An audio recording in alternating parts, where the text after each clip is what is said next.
오늘 함께 묵상하실 말씀은 룻기 3장 말씀입니다. 당시 이스라엘에는 타작마당이라고 이 곡식을 탈곡하는 날이 있었습니다. 그리고 이날은 마치 잔치와 같은 그런 날이었어요.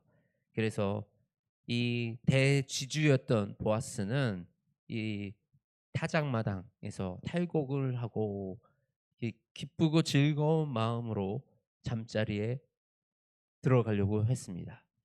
그런데 그곳에 룻이 와 있던 거예요. 룻의 시어머니 나오미가 룻을 보아스에게 보냈던 것입니다. 보아스는 친족이고 기업 물을 자니 네가 오늘 밤 보아스의 잠자리에 가서 그곳에 있어라. 하룻밤 잠을 청하라라는 그런 의미죠. 그런데 이 룻을 본 보아스는 이 보아스를 가엾게 여기고 그 룻을 보호해 주고 그리고 룻에게 오히려 이 보리떼밥까지 주면서 돌려보내는 그런 모습을 그려 줍니다. 오늘 이 3장 말씀은 사실은 오해의 소지가 많고 또 지금 우리 이 시대의 관점으로 바라봤을 때 굉장히 이해하기 어려운 행위들과 '왜 성경에 이런 일들을 기록해 놓았지? 이게 지금 잘했다는 건가?'라는 그런 생각을 가질 수 있는 그런 오해 소지가 많은 장이기도 합니다. 그런데 우리가 이 세 명의 등장인물 나오미와 보아스와 룻의 그 행동들, '아 성경의 인물이 이렇게 했으니까 우리도 이렇게 해도 괜찮아. 그 봐 룻도 이렇게 했으니까 나도 며느리한테 이렇게 해도 괜찮아.' 이런 해석은 굉장히 위험한 해석이 됩니다. 우리는 사실 이 성경 말씀을 읽으면서 문화를 이해해야 되고요. 시대상을 알아야 되고요. 그리고 그 사람들의 행동이 아니라 그들의 마음을 볼 수가 있어야 합니다. 우리가 그 사람들의 행동만 보면요. 마치 며느리를 팔아서 좀 어떻게 집안을 일으켜 보려는 한 시어머니의 야욕과 요망으로 보여질 수 있습니다. 마치 우리 아침 드라마 같은 이런 그런 스토리로 보여질 수도 있습니다. 그런데요. 이 인물 한 명 한 명의 마음을 뜯어 보면 그 안에 무엇이 보이는지 우리가 한번 살펴보겠습니다. 먼저 어머니 이 나오미의 마음입니다. 우리 3장 1절 말씀인데요.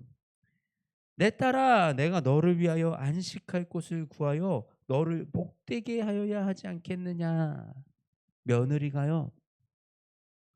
지금 남편을 잃고 이삭 먹을 것을 구걸하러 다니는 그 며느리가 너무나도 안타까워서 '어떻게 며느리라도 좀 편안한 삶을 살아가게 할 수 있을까?' 고민하는 시어머니의 사실은 사랑하는 며느리 사랑하는 그 마음이었던 것입니다. 그러면 우리 룻의 마음은 어땠을까요? 우리 5절 말씀이에요. 룻이 시어머니에게 이르되 "어머니의 말씀대로 내가 다 행하리이다." 어머니의 말씀에 순종하여 어머니 그게 어머니가 생각이 그러시고 그게 맞다 그러면 제가 그 어머니 하시는 대로 다 행하렵니다. 근데 이 룻이 지금 보아스가 젊고 잘생기고 이런 상황이 아니었으면 우리가 알 수 있는 구절이 있어요. 우리 10절 말씀인데요. "내가 가난하건 부하건 젊은 자를 따르지 아니하였으니 내가 베푼 인애가 처음보다 나중이 더하도다." 보아스가 이 어쨌든 룻이 자기를 유혹하려고 이 밤에 이렇게 처소에 찾아왔는데 이 룻을 보고 이렇게 얘기하는 겁니다. 어쨌든 내가 가난하건 부하건 젊은 자를 따르지 아니하고 나에게 온 것이 참 그게 인애를 베푼 것이다. 그러니까 보아스는 지금 나이가 많은 노총각이었거나 어쨌든 이렇게 굉장히 볼품이 좋은 상태는 아니었을 거라는 그런 추측을 할 수가 있는 상태죠. 그럼에도 불구하고 룻은 나오미 시어머니 나오미의 그 말에 순종하는 그 순종을 보여주었던 것입니다. 그리고 이 보아스는 룻을 아끼는 그 마음을 또 보여줍니다. 룻에 대해서 내가 다 알고 있다. 네가 얼마나 현숙한 여인인지 다 알고 있다. 우리 10절 11절 하반절이죠. 내가 현숙한 여자인 줄을 나의 성읍 백성이 다 아느니라. 참으로 나는 기업을 물을 자이니나 기업을 물을 자로서 나보다 더 가까운 사람이 있으니 내가 기업을 물을 자다. 사실은 우리 이 룻이 이방 여자예요. 모압 여자였어요. 그러니 너는 이방인이니 이 우리나라 우리 율법에 속하지 않는다. 내가 이 너를 책임질 이유가 없다라고 할 수도 있는 상황이고 또 그 가난한 여인 이 가난한 여인이 와서 이렇게 잠자리에서 유혹하는 거를 충동적으로 받아들일 수도 있는 상황이었지만 보아스는 그러지 않았습니다. 먼저는 그 기업 물을 자 책임이 있는 율법에 따라서 먼저 책임이 있는 사람에게 가서 내가 묻고 그 사람이 너를 책임지지 않으면 내가 책임지겠다라고 약속을 하는 거예요. 그러면서 룻이 부끄럽지 아니하도록 15절에 겉옷을 가져다가 그것을 펴서 잡으라 하매 그것을 펴서 잡으니 보리를 6번 되어 룻에게 지워주고 보리도 지워주고 그리고 새벽에 사람들이 이 룻이 여기까지 들어온 것을 알지 못하도록 이렇게 막 숨겨주는 배려까지 하면서 룻을 보호해주고 수치를 가려주는 그런 보아스의 모습을 보여주고 있습니다. 이 룻과 보아스와 나오미의 이 마음은 나의 욕심을, 나의 정욕을, 나의 바램을 이루고자 하는 것이 아니라 서로를 향한 마음. 나오미는 룻을 위해서, 룻은 나오미를 위해서, 또 보아스는 이들을 위해서 애쓰는 그 마음을 우리가 읽을 수 있어야 합니다. 만일에 우리가 이 마음을 보지 못하고 행동만 본다면요. 성경에 많은 인물들의 많은 잘못들이 나옵니다. 근데 다윗 왕도 이랬으니 나도 이래도 돼. 누구도 이랬으니 나도 이래도 돼라고 한다면 우리는 성경을 통해서 배우는 게 아니라 성경을 통해서 그들의 실수를 따라가게 되는 꼴이 되겠지요. 지금 우리의 문화로는 그렇다 하더라도 이해하기 어려운 상황인 것입니다. 그런데 이때 이 기업 물을 자 어제 제가 말씀에 설명을 드렸지만 형제 중에 한 명이 죽어요. 죽으면 그 형제의 아내는 아무런 소속도 없이 정상적으로 살아갈 수도 없는 그런 상태가 되었던 시대입니다. 그렇기 때문에 형제 중 누구든지 그 여자를 취하여 내 호적에 올려줘야지 그 여자가 살 수가 있었던 거예요. 그리고 대를 이어서 나가서 그 가정이 이어져 나아갈 수 있게끔 만들어주는 것 이것이 기업 물을 자였습니다.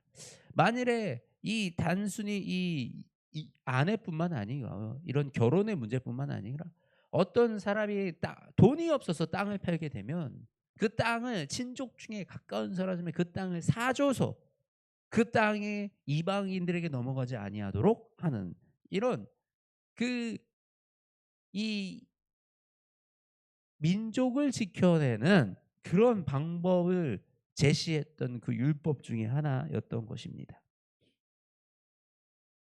우리는 이 지금 행동이 옳다 그르다를 따지는 것이 아니라 이들의 마음 그리고 이 때로는 우리의 삶이 지혜로운 삶이 살고 싶으나 나는 딱 이렇게 멋진 모습으로 살고 싶으나 그렇게 되지 않을 때 선택의 여지가 없어서 내 삶이 비참해지고 또 비참한 상황까지 내가 비참한 그런 어리석은 결정을 해야 되는 그런 때도 우리 인생을 살다 보면 찾아올 때가 있습니다.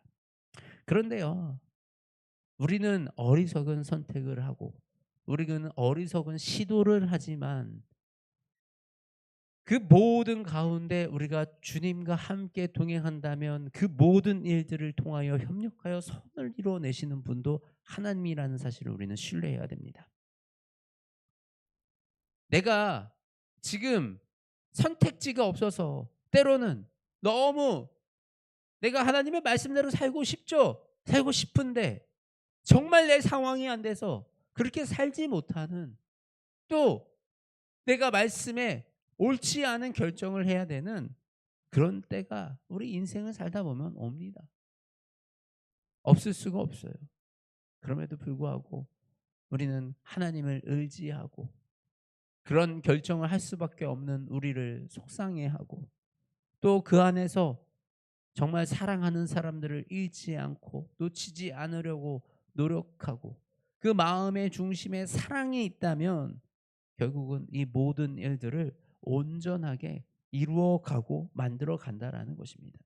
그리고 신실하신 우리 하나님은 그런 우리의 부족한 모습들, 연약한 모습들을 다 사용하셔서 우리의 삶을 이끌어 가시고, 우리가 이렇게 나오미처럼 이 며느리를 보아스에게 이 잠자리에 보내는 이런 어리석은 행동을, 이것은 어리석은 행동이고 우리가 하지 말아야 할 행동인 거죠. 그런데 이렇게 어리석은 행동을 한 이들을 통해서 하나님은 예수님을 준비하셨다라는 사실입니다. 예수님의 가문 속에 완벽하고 완전하고 온전한 사람들로 이루어진 것이 아니라 바로 이 이방 여자 룻이 그 계보에 들어가 예수님을 준비하는 그 일을 감당했다라는 것입니다. 우리가 때로는 넘어지고 때로는 연약하고 때로는 수치스러운 일을 당할 때도 있습니다. 그리고 우리의 결정, 우리의 행동이 너무나도 부끄러워서 다시 생각하고 싶지 않고 기억에서 지워버리고 싶은 그런 경험들이 왜 없겠습니까? 그럼에도 불구하고 하나님은 그 모든 일들을 통하여 우리를 가장 선하신 곳으로 이끌어가고 계심을 기억하시기 원합니다. 그 신실하신 하나님은 우리를 통하여 그 하나님의 계보를 이어가시며 복음의 통로로 사용하신다라는 사실을 우리가 기억하기 원합니다. 그 신실하신 하나님이 저와 여러분의 삶 가운데도 언제나 가장 선한 길로 인도하여 주실 줄 믿습니다. 하나님, 오늘 이 말씀을 통하여 이 룻의 마음, 나오미의 마음, 보아스의 마음을 살펴봅니다. 하나님, 우리가 살아가면서 때로는 너무나도 힘들고 너무나도 어렵고 또 도저히 다른 대안이 없어서 어쩔 수 없이 어리석은 선택을 해야만 하는 그런 상황도 겪게 됩니다. 하나님, 우리에게 긍휼을 베풀어 주시옵소서. 아버지, 우리의 인생 가운데 긍휼을 베풀어 주시옵소서. 하나님, 우리가 주님을 의지합니다. 하나님, 우리가 하나님의 말씀을 의지하여 이 땅에 살아가기 원합니다. 그리고 하나님, 우리가 우리 사랑하는 사람을 지키며 우리 사랑하는 사람들에게 상처 주지 아니하며 그렇게 이 땅에 살아가기 원합니다.